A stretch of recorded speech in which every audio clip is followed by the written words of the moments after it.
Alright, so I'm about to hit level 80, and I figured I would record it because, I mean, it's not that big a deal, but it's still cool, like hitting 80 on a max level on a character just in general. So I am doing my personal story, and the current, I don't want to call it a quest, I guess, but the current step in the personal story that I'm at is the battle for Fort Trinity, or the Battle of Fort Trinity. So, I'm very confident that this one rewards you with XP, considering we're already fighting stuff. And on top of that, I might just hit 80 from killing the mobs before I even finish this. By the way, I think I'm gonna just record the whole entire event, or personal story thing, and then I will just upload this all together. But yeah, I've made some serious progress on this character, this ranger, in the past like few days, really, but just the past like 9 days as well. Since the beginning of the month, I think is when I really started playing this guy a lot. And I've got to say, dailies have been a huge help in leveling up. And recently, the past like 3 days, including today, it's been the world boss events are like amazing because you get so much experience from that. Like, not only do you get a huge chunk of experience just from finishing those, but there are several events within those events that are also huge experience gains as well. It's just really awesome. So I've been doing those as much as I can lately, pretty much every day. The past, 'cause I honestly just discovered that like 2 days ago, I want to say. And as soon as I figured it out, like once I realized it was a thing, I found like a world boss tracker, just Googled it, and then I just kept going event hopping because they seem to be, they're like 15 minutes apart, sounds about right if I remember correctly. And unless it's like a really big event, like Tokadal the Sunless, most of the other ones don't take much longer than 15 minutes, so by the time you finish one, the next one's up and you can just move on to it. Some of them are much quicker, like the Jungle Worm that is in Kaladin Forest. That's a really quick event because it's low level and there's just like very minimal pre-events to it. So certain events like that, and I think the Svanir Shaman is pretty quick too. So ones like that, you generally, the next event's not ready as soon as you finish that. But even so, like, it's still worth going to the next one. Oh god, I don't want to fight those giants. I hate giants. They hurt too much. Yeah, I vaguely remember doing this part of the storyline on my warrior. I don't know. I don't remember exactly what happens. But this kind of reminds me of the battle for Claw Island, or whatever it was called, where you lose, and you end up going back and doing it again in retribution to actually regain Claw Island from Zaitan's minions, which is actually, that one's more fun in my opinion than the actual quest where you lose it, because that one's just, I don't know, it's a little chaotic. So yeah, it looks like, what do we gotta do? Defend the docks? Seal the gates. Okay. Alright, I see. A lot of times I make the mistake in personal story and just events in general where there are lots of NPCs like this of diving in first, and then everything attacks me instead of attacking the NPCs, and I end up dying. So I've been trying to have some restraint with that, but it's just so tempting when you see a huge group of mobs. You just want to run up and attack them and just kill them, get all the XP, and progress through the event or the quest. I swear this is called a quest. It's my story log. Let's see. Are these called quests? I still need to figure out how Living World works and exactly what it is. I'm almost positive you have to be level 80 to start it, so that's probably a big reason why I've never done it. But okay, another cutscene. But yeah, I've heard it's really cool. I feel like Living World is just a continuation of the personal story after max level. I mean, that makes sense. So defend. Okay, still defend docks. Yeah, I want to call these quests though. Like, are they not quests? What am I supposed to do? I'm just defending the docks, chilling. What's that? Ooh, man, I'm still tired. I am tired. Yeah, I'm just gonna call these quests. I don't know. That's what they are to me. Because yeah. If I were using Guild Wars 1 terminology, this is a mission. Because that's what these were back then. The storyline was told through missions exclusively, pretty much. There were side quests and stuff that also had components of story, but none of those were needed to get the main plot line of what was happening and what was going, how things ended up. Yeah. I think that was one of the coolest things about Guild Wars 1 was how well this story was told through missions. And they do a really good job of doing that through personal story as well in Guild Wars 2. But I feel like they depend a little bit too much on I don't know what it's called because they're not cutscenes. It's that where the background is like the painted imagery, and you just have you and another character talking back and forth. Whatever those are called, I'll call them kind of cutscenes. I don't know. Whatever those are called, I feel like they use that too heavily, and I just don't find it interesting. I feel like it's not very interactive and it's too boring. There's too much just constant dialogue going on. And in Guild Wars 1, they just used cutscenes to tell the story. They didn't have long, drawn-out dialogue, except for really big parts of the storyline, where, like, say you just beat a really important boss in the game, or a really important character had died. Then, like, these are the cutscenes I'm talking about. There would be cutscenes like this, but then there would be lots of dialogue within it for really important things that were going on. And I felt like that told the story a lot more efficiently and kind of had a much better, it was much better retaining your attention. Now it's just when there's this constant, like, me on the screen and then another person, another NPC on the screen, and we're just talking. I don't know, it's boring to me, and I don't generally listen to that because you can get the gist of everything that's happening without listening through that, and those scenes take a really long time to actually play out. I felt like they could have just depended solely on these cutscenes with, like they did in Guild Wars 1, and it would have been, just as good of a storytelling and just as good at, telling you what's going on and giving you immersion or whatnot, whatever you want to call it. But yeah, I don't really pay attention to those I don't know what you call them, those things. I really don't pay attention to them. They're just, I initially did when I first started playing. I was like, oh, I need to hear everything that's happening, but after a while of playing, it's just like, oh, okay, we're just gonna sit here and talk forever.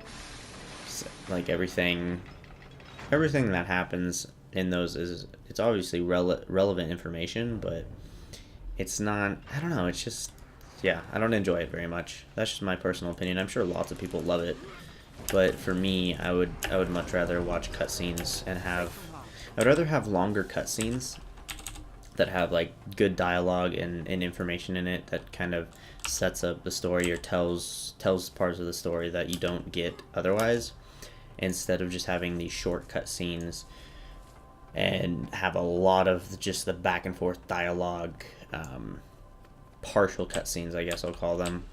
I don't know. So yeah, head to the Asura gates. Okay, that's this. They had the orb. They looked like packed soldiers, but then they changed. By the time I See, realized they were using this is a perfect example of what they should have done more of. If the gates working, we'll lose them and the orb. We need explosives to get through. That's what they would do in Guild Wars 1. They would do a lot of that. And it worked well. It told you what was going on. It gave you the gist of things. It kind of progressed the story or progressed the mission at certain points, and it was great because you didn't waste too much of your time. And when it was a big deal, like when things were like it took a long time for a cutscene to happen, you knew that you felt like the importance of it because you knew at that point in time a lot of stuff was going on, and so you wanted to wait for that. Kill Mesmer infiltrators? Okay. So, that's just me. I know lots of people like how it is, but I also know lots of people do think that the story was much better in Guild Wars 1. It's to each their own, honestly. And that's just my opinion. That's what I like. That's what I prefer. So, I'm just glad that they do have cutscenes, at least at all, in this. If they would have only done that just back and forth 2D dialogue, I wouldn't have been too happy with the story because I wouldn't have paid attention to it enough to know what was going on. I would have ignored it pretty much completely, just because it's. And the other thing I find is that I don't know if there's a toggle option for that, but whenever I have subtitles on something and there's dialogue on top of it, I find myself just reading the dialogue instead of actually listening to the people talking, because it's just I can read it faster than they say it, obviously. And so then I'm just like, okay, I'm just gonna read this and then click next.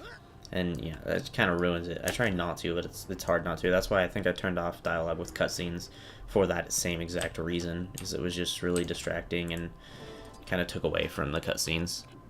But like, these cutscenes are awesome. I love these so much, and I wish they would pull like more from these to tell the story and give you the information and give you the dialogue, instead of just cutscenes like this where it shows what's happening, kind of like a Vista does. It shows you the area around the point that you just unlocked or you discovered.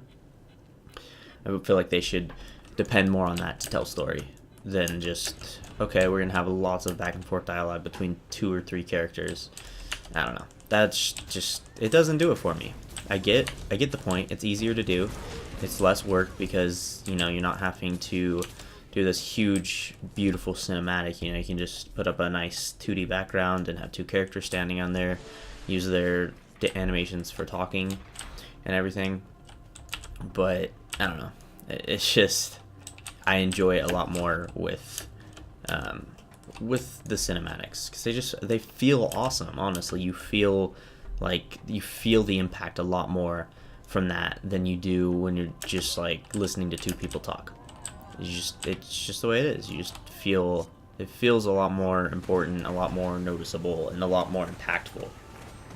But the story's still great. And that's what I really enjoy about ArenaNet, or what they've done with Guild Wars as a whole, is they've always done a really good job of their storytelling and just incorporating story into MMOs. It's like, alright, I'm gonna talk about WoW again, because WoW is the leading MMO, obviously, and it's good to objectively compare competitors in anything like that. So my comparison is that in WoW, there's story, there's definitely backstory, there's definitely a lot going on, but it's not really incorporated into the game very heavily. Like, there's definitely story being told throughout the game, and especially through the quest text. The quest text is one of the most underrated things in the game. People rarely read quest text. I don't read quest text, but if you do take the time to read quest text, there's a lot more there than you would think. Like, they put a lot of effort into it, and nobody really gives it a chance. So it definitely is something that's underrated, but at the same time, like, it takes a long time to read through all that, and that's why most people don't. And a lot of people don't care about story, they just want to level up and get the best gear. But if you present story in a good way, and I think ArenaNet has done that, then people will actually pay attention to it. Like, here we go, here we gotta, let's see what's going on in this cutscene. Thought I heard dialogue. Maybe not. So this is like that 2D kind of art style, but this one's actually pretty cool. This is how they did all the opening cutscenes for each race. I think they did a good job with that. It looks nice. It really does, even though it's not like true 3D rendering of actual models in game and everything. It's 2D artwork. The artwork is done so well, and the style of art that they did in this game, just, it really pops. It really is very unique too, and I think it fits with Guild Wars. It kind of it embodies what Guild Wars is. I don't know if that makes sense, but in my opinion, this type of art style just feels like Guild Wars, and maybe that's just because it's unique to Guild Wars, but it definitely works for what they were going for. So yeah, this is obviously a different take on cinematics that they didn't do in Guild Wars 1 because they didn't have this type of art style. But here's what I was talking about, these back and forth conversations where there's you on the one side, the other people on the other side, you know, or 2 characters on each side, not necessarily you. I don't know why my audio's not working. Okay, well, I should hit 80 right here. As soon as I pick a thing. I don't need any of these. But yeah, so that's just what I was saying. And then wow, the story is, like I said, it's there, but it's not as prominent. There aren't really as many cutscenes, if at all. And you definitely know what's going on as a whole and the general idea, but I feel like the story in Guild Wars 2 is a lot better and much more well done and much more like noticeable. So that's just what I was trying to say. But anyways, time to hit level 80 on this character. Boom, 61 KXP when I needed a tiny amount. That's okay. Sick. Grandmaster traits. Personal story chapter 8. Nice. I'm only on chapter 7 though. Legendary gear. That's not gonna happen for a while. Oh damn, what is this? An obsidian shard. Okay, that's some epic crafting material. Sweet. So yeah, now I'm going to go and buy some 80 gear, probably just masterwork because it's cheap, and until I really flesh out my characters and what I want to do with them, I'm not gonna drop money on rare gear. It's not worth it. So yeah, I just wanted to record this just to have it as a moment in history of this character, and I guess talk a little bit in general because yeah, that's just what I do. So yeah, that's it.